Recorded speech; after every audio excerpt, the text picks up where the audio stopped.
ये हमारे पास बाजू की हड्डी इनकी एक्सीडेंट में टूट गई थी, जिसके बाद क्या था कि इनका बहुत ज़्यादा कॉम्प्लिकेटेड फ्रैक्चर था, जिसको वायर्स और के वायर्स और नेल्स के साथ फिक्सेट किया हुआ था। लेकिन उसके बाद क्या था कि इनके जो बाजू है उसकी उन्होंने फिजियोथेरेपी रिकमेंड की थी।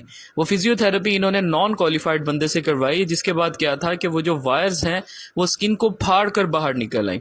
उससे क्या है कि इनको अब शदीद किस्म का इन्फेक्शन हुआ था। ये जब हमारे पास आए, हमने इनकी हिस्ट्री ली, इनकी काफ़ी हद तक कंडीशन ज़्यादा डिस्टर्ब थी। उसके लिए क्या होता है कि आपको एक एक मूवमेंट, एक एक फाइन मूवमेंट्स और एक एक चीज़ जो है वो इनकी कंडीशन के अकॉर्डिंग करवानी पड़ती है। ये इस जगह ओके, जब खोलते हैं या बंद करते हैं खुलता नहीं है। अब ये एक जगह वो या फिक्स हुआ हुआ बाजू आपका। जी। और ये जोड़ना सही है। ये वाला यहाँ बड़ा शदीद पेन होता है। ओके, इसका कोई देखिए सर्जरी के बाद जब आपको फिजियोथेरेपी रिकमेंड की जाती है तो आप क्वालिफाइड फिजियोथेरेपिस्ट का इंतखाब किया करें। देखिए वो आपकी कंडीशन के बारे में जानेंगे, वो आपकी कंडीशन को स्टडी करेंगे, उसके बाद आपके लिए वो एक्सरसाइज प्लान और मूवमेंट्स जो है रिहेबिलिटेशन की वो डिज़ाइन करते हैं।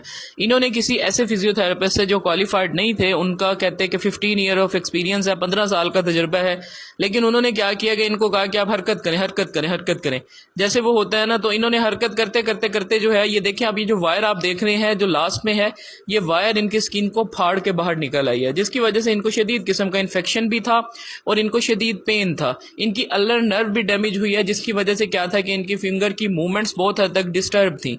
ये केस होते हैं कॉम्प्लिकेटेड। इन केसेस को आप तरीके से लेकर चलें तो मरीज को फायदा होता है, अगर तरीके से ना लेकर चलें तो मरीज को नुकसान होता है। उसके बाद क्या था कि इनको जो है वो इस टाइम पर मूवमेंट करने में शदीद पेन आ रहा था और इनका जो इन्फेक्शन था वो भी बढ़ रहा था। तो हमने सबसे पहले इनको ऑर्थोपेडिक इवेलुएशन के लिए दोबारा इनके सर्जन के पास भेजा कि वो इसको एक दफ़ा असेस करें। देखें जो सर्जन होते हैं वो ऑपरेट करते हैं, उनको पता होता है कि अंदर की कंडीशन, जॉइंट की कंडीशन और आपके जो उन्होंने वायर्स और मतलब कि आपको प्लेट्स डाली हैं वो सही कंडीशन में है, क्योंकि इसके अंदर हमें जो है वो एक हद तक मूवमेंट करवा कर उनके टिश्यूज जो झुक जाते हैं उनको बेहतरी की तरफ लाना होता है, ना कि आप जोर आजमाइयां करें कि आप रगड़े लगाएं मरीज को कि इतनी उसकी जोर की मूवमेंट करवाएं कि उसके मसल डैमेज हो जाए। तो ये इन्होंने उनसे फिजियोथेरेपी करवाई, जिसके बाद जो है वो इनको शदीद पेन स्टार्ट हो गया। अब ये हल्का सा भी बाजू मूव करते हैं तो इनको पेन होता है। हमने इनको रीवैल्यूएशन के लिए हमने इनको प्रॉपर असेस किया इनके ईच एंड एवरी सेगमेंट को कि कहाँ पर इनकी रेंज है, कहाँ तक इनके जो मसल हैं वो अलाउ करते हैं मूवमेंट को। तो अब देखें कि हमने इनको दोबारा रीवैल्यूएशन के लिए भेजा है।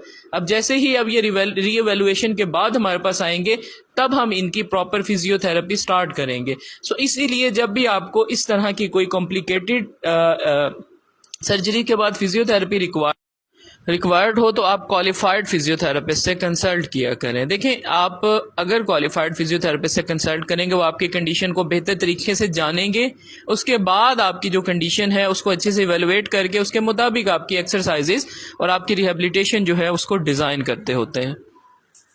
तो इसीलिए हमेशा जो है वो आप इंजरी के बाद क्वालिफाइड फिजियोथेरेपिस्ट से अपनी फिजियोथेरेपी करवाया करें। Thank you so much for watching.